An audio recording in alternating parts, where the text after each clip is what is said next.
agri-repeat dates. At yan, inubos ko na pala yung magwa-one load tayo para sa gilid lang, para makita natin yung epekto ulit.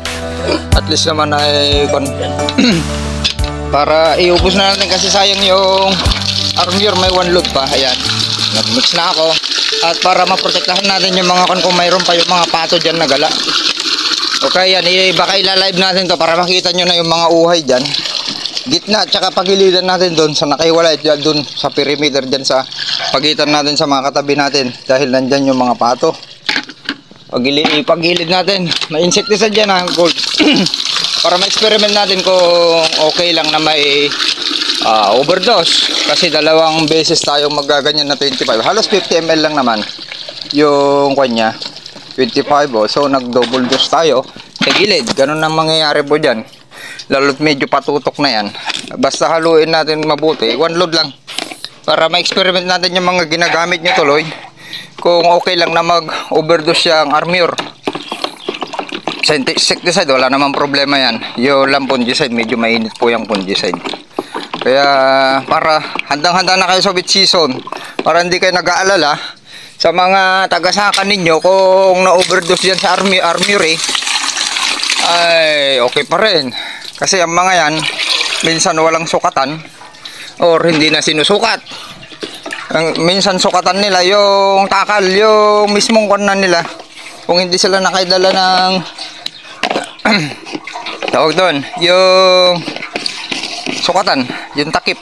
Ayan, magwa-one load lang tayo.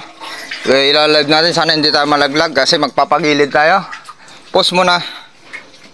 At tubuhatin po natin. Ito para safe, hindi malaglag pati cellphone, hindi tayo malaglag. May kawitan ito. Yan, okay. Tara. At maiksi na, pinaiksian ko kasi pagilid lang tayo. Para ma-experiment natin yan kung okay lang na tamaan yung gilid para sa inyo. Gagawin po natin. Ang lumabas pala sa palay natin, halos 60% na. Pag binibilang ko, nakabusal na yan 60%. Ibig sabihin, heading stage na po yan. Yung dinaanan natin, tatayo yan. At inawat ko na yung patubig kasi sobra na. Sobra yung kwan natin dyan. Inawat ko na yung patubig nila. Ganda Okay, wag na natin doblehin to. Dyan na lang. Nadubli ko na dito. Doble na ito. Lalo to, sisikat yung araw mamaya. Ay, kung ano. Yan, tignan nyo na kung gaano kaganda yung mga uhay na linabas ng palay po natin. Halos, kwan yan magkakasize. Okay, nako. Saan na yung, paano yun? Nako. Pangit pala yung cellphone muna natin. May barado. Tara na. Control lang.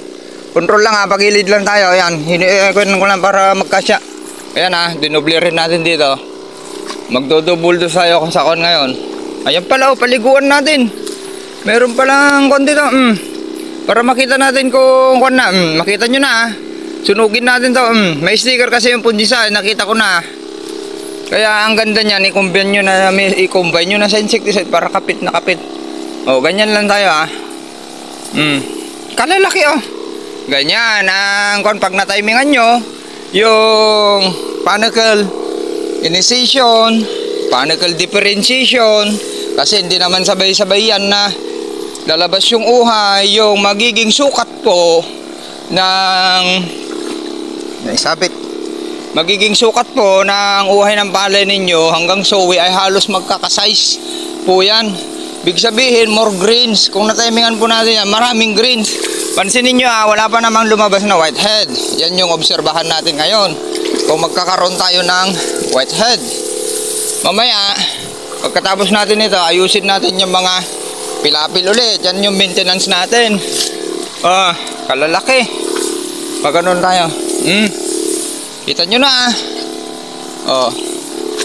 yan yung power ng protocol po natin na linatag ngayon. Mas maganda sa wet season. Kukumbine natin yung protocol ni idol natin si Master Ernesto Martin. Shout out sa kanya. Na interview nakarang araw pinaalam sa atin yan. Palaging pinapaalam niya na interview. Pero siyempre sa agro-progressive po yun. Alam na niya yan, pinagsabihan natin, huwag niyang isingit yung yield more natin dahil sa pro-aggressive po yun. Yung yield more naman susunod yan. Yung protocol natin, nasa atin yun. Kaya wala tayong problema po dyan sa promotion. Kaya natin isariling promote yan. Oh, tignan nyo ha, 60% nakalabas na. Pag 50%, heading na po yan. Pansinin nyo yung mga sukat ng palay. Tumatangkad ba yan? Meron pa tayong ipapahabol po dyan ha. Kita nyo na, yung mga uhay, nakita nyo na. Kung nakita nyo yung palay ni Sir Ernesto Martin since 2023 ng wheat season, yan na po yan, nakikita nyo ngayon. Okay? Kinaya natin. Tapos yung sukat ng palay natin, yan, tangkad na yan, hanggang dibdib yan. Yan, kadalasan tong gilid ang tinatamaan ng BLB, blight, kaya pag-eksperimentahan po natin. Tapos yung pilapil din na i-sprayan natin. Yan na, dyan na, yung madudubli-dubli. Kaya tignan nyo na. Kalalaki. Kita nyo na Kaya nga palaparin natin to, nag-scrapping para kung magpapiltor, tayo na mismo magpapiltor. Meron tayong yield more at pinopromote na mga produkto rin. Tayo na mismo para makita nila sa mga diin, bite natin at FST at ibang mga kuan para naman makita nila na may pag-asa. Magkaroon ng pag-asa yung mga hindi marunong mag-hybrid na mga farmers at pwede natin turuan ang actual. Tayo mismo magpa-seminar. Kaya dapat maka-project tayo dyan ng kahit kubo-kubo lang. O ito ang pagitan, ito LP, ito na yung punlaan natin. Ito ang punlaan ang isa sa pinakamatangkad.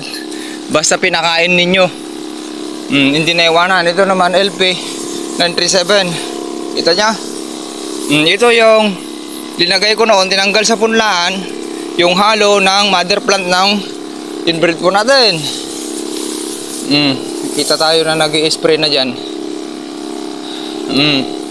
Kita nyo walang whitehead. Nag-spray na rin pala yung pinsan ko dyan. Ayos, para wala nang insekto dyan. So ayun, naglalason na rin pala. Nakita niya bumanat tayo, alam na niya. Kaya susunod din siya. At least natututo na sila sa timing. At least na ipopost ko rin kasi sa Facebook, nakikita nila. At hindi na rin sila nagsusunog ng dayami. Yun ang malaking naitulong natin sa kanila. Dati yan puro sunog. Kaya hindi nila ma-improve yung ani nila. Ngayon, unti-unting nag-i-improve. Ayan wala tayong taga-saka. Kung palaging hindi maiwanan ang silver ng ating mga taga-saka, hindi priority yung ating sakahan, walang mangyayari po sa ating sakahan. LP ito tignan nyo 937 dito sa kabila, halos parehas ang sukat, mas marami na nakalabas pero halos sasabay. Itong pinitak na to mahina dati, yan i-explain ko, pero isa sa pinakamakapal na dahil ang haba nito, pansinin nyo ang haba. Kasi dinivide ko yan 1,000 dati, hindi kaya i-level nung maglinang. Ayan pa, isara natin yan. Yan ang gagawin natin mamaya pag nakatapos ng nag-spray. Check natin ulit. Ayan ayun yung pilapil niya, yung pagitan. Ang haba niyan 1.5 15,000 square meter po ito. Dalawa magkatapat. Kaya yung natitirang abono dito natin pinapapunta. Kasi minsan halos kung kulang na yung pagsabog ng mga taga-saka natin ay kulang. Tignan nyo nakasabay. Dahil dito ko pinapapunta yung sobrang abono. Di nakasabay. Ang lalaki. Kita nyo na ang power ng protocol po natin. Dito sa gilid yung old dahon, dati nang may kwan yan, ayun yung mahangin, medyo nasugatan konti, pero plug lip shift natin, napaka-healthy. Hindi na tumuloy yan dahil ang ganda na ng panahon. Pumasok na yung summer, ang sobra naman, heat stress naman. Ngayon naman, heat stress naman tayo, kaya kailangan nyo naman, huwag pabayaan, pabitakin. Huwag pabayaan sa tubig. Yung inyong sakahan. Papunta tayo mamaya dun. Kasi nandito yung perimeter ng pato. Tignan nyo ah. Ang daming mga nagkuha ng pato. Yung gala nakakarating na dito. Nandun yung kulungan nila oh. Kaya kailangan habang hindi pa kanyan may kulong na. Yung mga pato, mga huli na. Kung ako huhuli dyan, flashlight lang katapat nyan. Okay? 2 times na tayo nag-warning. Ika 3 times mag-warning tayo na ang huhuli dyan. May kalalagyan na yung pato na yan kung tayo na naghuli. Ganyan nung nangyari dyan oh, daming pato. Tigas ng ulo yung nandyan. Dami niyong pinapakain. Nag-alaga tayo ng mga palay. Papakain lang sa kanilang manok. Pato. Yung palay natin ay masama ang loob natin kasi ginagastusan po natin. Automatic naman na sana yan ng mga yan. Kung nakita na lumabas na yung uhay at katatanim, huwag pa kawalan kasi ang hirap. Ang dami nating hinulipan kasi katatanim wala pang masyadong ugat. Nakukan yun talagang na bubunot. Dami kong hinulipan dun sa tabi ng kulungan. Nalubog-lubog kaya bis na wala tayong tatrabahuhin, dumami. Kita nyo? Ito na yung pangalawa. Pinitak natin. Ito yung ilan live ko noon. Na nag-spray ako hanggang doon. Dito tayo umaani sa inbreed ng 42 kaban. Yung inbreed lang, kalalaki. At may average na 57 to 58. Kaya ito, pag nag-average tayo ng 60, 61 dito, tapos 50 kaban, may 250 kaban na. Kaya itong portion na to. Tignan nyo yung sukat na ako na. Mamaya magsusukat tayo. Dito na tayo. Unahin natin doon banda. Patayin muna natin doon sa pagubat. Dito na. Pag ganun. Tapos babalik tayo. Yung RC46 135 days po yan. Matangkad na palay po yan. Yan pinapaamuyan natin. Maganda. Pero pag binilang nyo po yan, wala pa 100 yan. Yung uhay nyan. Compare natin dito sa hybrid natin. Ang isang uhay nyan halos times 3 na suwi ang katapat nyan na uhay. Ganyan po ang competition po nyan sa inbreed na hindi na timingan. Kasi tinitignan ko baka makakabilan lang tayo dyan sa gitna-gitna 30, 50, 70. Maswerte na kung may 150. Nabutil po nyan. Ganyan kung nabitin ng tubig. Kung hindi tayo nagpatubig wala na. Ito na yung pinapakita natin noon. Tagwa 1 feet yung kwan dito. Maraming lumabas na 1 feet dito. 10 inches. Pinakamaliit na uhay po dito ay 8 inches. 8, 9, 10, 11, 12 inches. Sa wheat season kaya natin 60 inches. Ayan.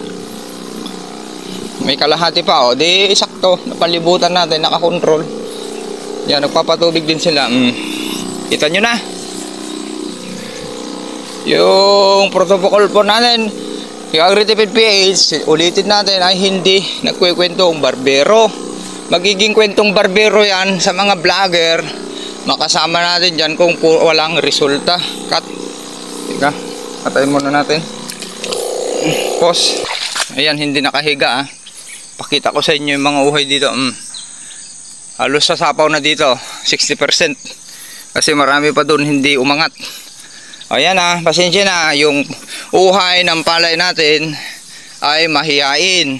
Big sabihin, paglabas pala ng uhay, yumuyuko na marami pong bilang yan. Kung yung uhay ng palay nyo nakatayo na ganyan, palito, kukunti pong bilang yan. Hindi, may walang sapat na sustansya sa lupa. Binitawan ninyo, wala kayong support na foliar. Iba pa rin yung protocol po ng agritipid PH. Kita nyo bakit nakatago? Kasi lumabas, nakayuko na yung palay natin. Sukat tayo. Ganyan kahahaba. Ayun yung pinakabuko niya. Yun yung sukatan, yung buko. Ayan mga ito. 11 to 10 inches sa mga yan. Ganyan ang kwan. Lahat yan. Parehas. Kaya yung inupuhan natin na kwan ni manager, salamat kay manager, yung taga sa kanya may bahay kasi dyan sa tapat ng sakahan niya. Inupahan natin si Kuya Carlito nakita tayo. Basta sinabi ko, pag nag-i-spray ako dyan, wala naman taga-saka natin, nakita mo, nagpa-flashlight ako, lumapit ka para upahan na lang kita. Sabi ko sa kanya, yan, at least lumapit siya.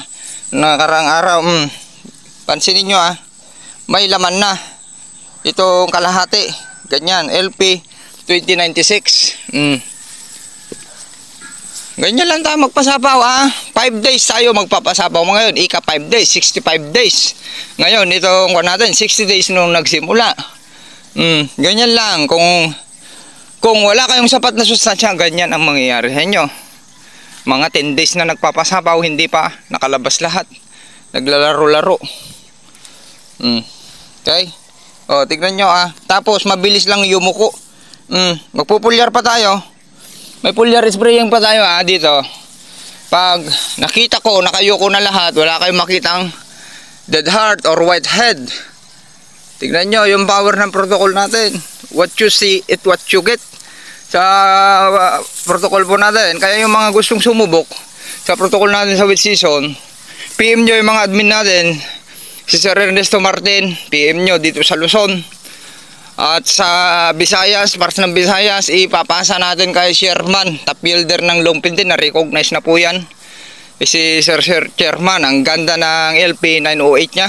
Pati si Master Ernesto, tatlong variety ang tanim ninyan. Pero ang i-cover lang ay LP 908. Mayroon din siyang LP 2096 at 937.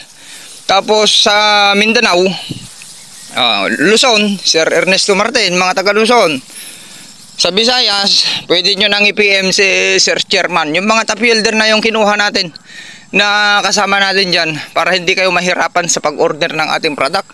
Sa Mindanao, i-PM nyo lang sila Sir Renante, Vince, Jan, Sir Halister, yung mga yan na FSC dyan. Okay? Or si Sir Arman Alegua, yung distributor po natin yan. Okay, ganun na lang. Tara, tuloy. Ganyan lang.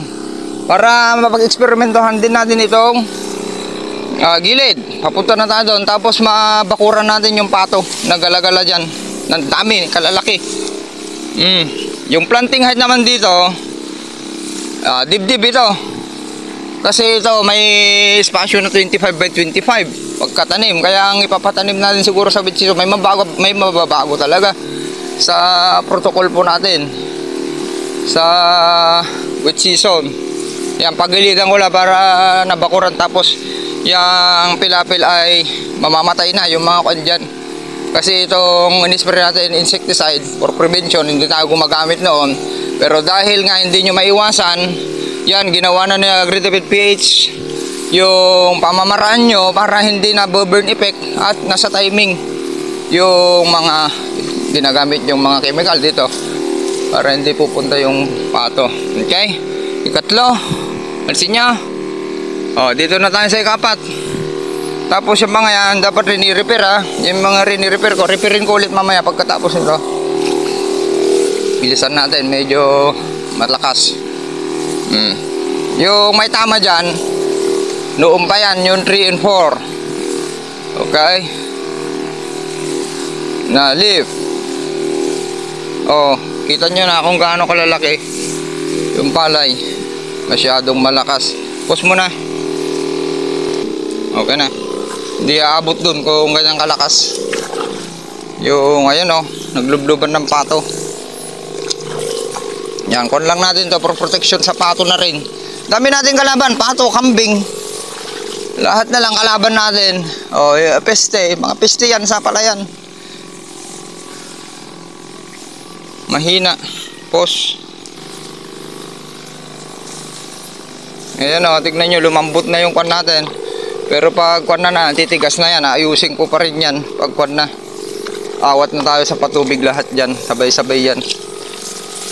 Yung katabi natin, naglalaro pa rin. Kagaya niya ganyan kalakas kainawat ko na. Kasi mapupuno na itong dalawa. Dito na tayo para mapakuran natin yung pato. Diyan ang daming pinutol dyan. Pinutol-putol na niya yung one. Ang dark green na dito. Na nakaiwalay. Walang hulip. Naglubluban ng pato. Diyan naglulublob. Kasapa na, 937 na to, nakahiwalay. Dito yung sinasabi ni Kuya Carlito, mahirap daw maglakad. Ang lalaki ng puno ng palay. Tapos ang titigas. Pag hindi namin mahanapan yung dating dinadaanan ko, talagang talagang mahirap maglakad, sumasabit, nakakasugat. Tapos yung leg ko, kaya linagyan ko ng tela, damit din. Karang araw ay nung nag-spray, Makati na, natutusok tayo, may balahibo na yan kwan. O yan, may sigay dito pero wala namang silbi. Sana nahuli na yung mga pato.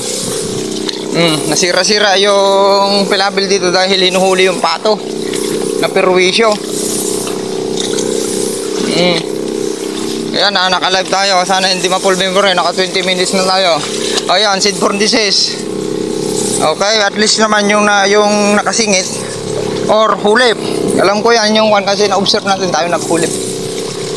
Parehas yan, Sid Fordices at yung matanda na ihulip. Grabe, ang lalim ng tubig na dito. Kita nyo na. Ayusin natin lahat yan. Tumatagas na. Tumatakas na yung kan natin.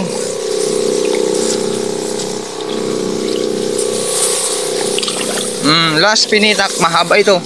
Gandun sa dulo.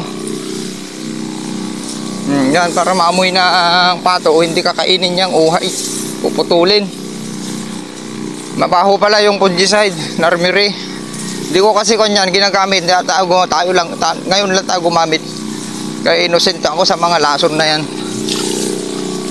Yung gold ay ginamit na rin natin. Kasi nakita ko maganda. Meron siya, yung gold insecticide, meron na siya yan halos kompleto. Green leaf hopper, stem borer, leaf folder. Yun yung green leaf hopper, berding musok kabayo. Leaf folder, yun yung yung bumibilot dyan sa dahon. Ang damage niyan sa lang naman yan sa tailoring seed wala pang damage yan. Ang damage niyan kung malala na dun sa plug leaf ship lang. Kung wala naman, wag na. Hindi nakaka-damage sa plug leaf. Kung sa 3 and 4 walang problema. Plug leaf naman ang number 1 na magpabuo sa batok, kaya yan ang iniingat-ingatan natin. Tapos ano pa, yung brown plant hopper, ang kaya niya kasi yan, in-upgrade na. Yung gold lang, hindi niya kaya. Halos 60% nakasapaw. Lahat sabay. Kahahaba. Itong nakahiwalay natin, bagsakan ng tubig. Tignan nyo, daming tubig yan. Umaagos na. Ayusin natin. Kasi inawat na natin yung para wala nang tatakas. Sana makarating tayo doon. Isprehan din natin yung perimeter ng kinain-kain doon. Tignan nyo, kalakas ng tubig nag-i-exit. At least naman yung nitrogen dyan ang nag-i-exit. Tapos napapalitan naman ng tubig irrigation kasi yan tubig ulan. Yung tubig irrigation dyan sa mountain, malinis yan kung hindi galing sa ibang sakahan na may sakit. Planting height mo dito hanggang dibdib. Kita nyo, parehas na uhay yung lumabas, napalabas natin. Kaya kung nabuo natin yung batok nyan, automatic yan, madali lang anihin yung 250.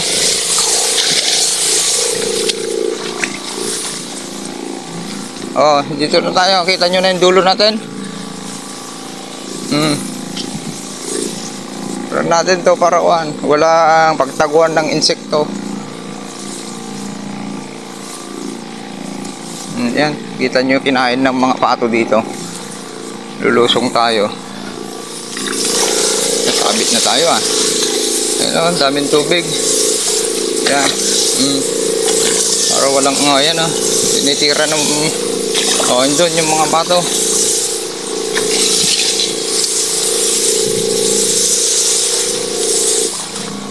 Ayan. Lubos. Dito marami tayong hinulipan dito noon.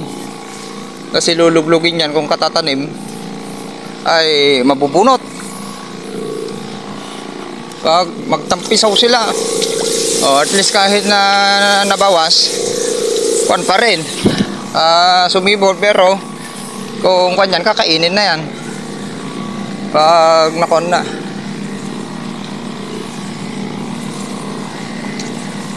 Ayan. Pintas panaunain. Nakaligtas. Mayatain.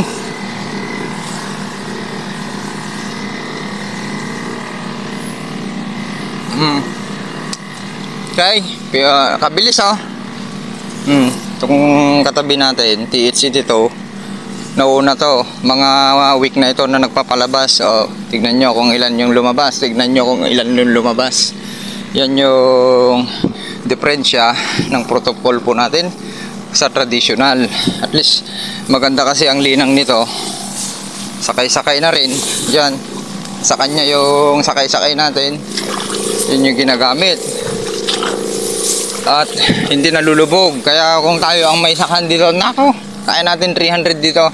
Kasi hindi nalulubog yan. Sariling pantay yan na bukid. Pero tignan nyo yung lumabas pa lang. Matangkad na palay talaga yan. Pero ito mababa dito sa sakaan natin. Halos magkapantay sila sa palay natin. Kung ipinantay natin dyan, itinaas natin tong palay. Okay, wala na. Sharing is caring. Ubusin na natin. Kita nyo diferensya. Tapos yung uhay, tignan nyo, kukunting bilang, mahaba nga yung uhay dito sa kabila, kukunting bilang, at mas magiging payat yan dito sa long pin. At ang isang problema pa dyan, madahon, at yung batok, tinatamaan ng blight. BLS. Kita nyo na. Palay natin. Okay, post cut. Yan yung dating punlaan natin Okay, yan yung maliit, 600 square meter lang pinagpupunlaan natin noon. Sa NK 5017, inaanin natin yung 211. Noon, unang introduce, 15 kilos lang yun, pinagkakasya natin 25 by 25. Yung kwan yan, halos walang panghulip, kaya kailangan sobrahan natin. Ito yung nakahiwalay natin. Tapos ito na yung likod ng pigiri. Kung ano yung nakita nyo dyan, halos parehas na yan yung sukat ng uhay. Yan, ayusin pa rin natin yung mga kwan. Kung tumigas na to, ayusin natin, ipatong natin ganyan. Kita nyo ang diferensya, katabi versus kwan. Yan ang kwan. Kung kulang kayo sa hindi kayo gumagamit ng 0060, na mamahalan sila or hindi nila alam ang idudulot sa palay yung 0060. Kita nyo yung mga uhay. Maraming bilang yan. Okay, 12 feet yan, 8, 9, 10, 11, 12 inches, pero yung bilang niya marami. Meron naman yung napakahaba yung uhay na kukunti, hindi nakuha yung talagang bilang ng butil. Yung sanga niya kukunti, ito maraming sanga. Yung napalabas natin maraming yan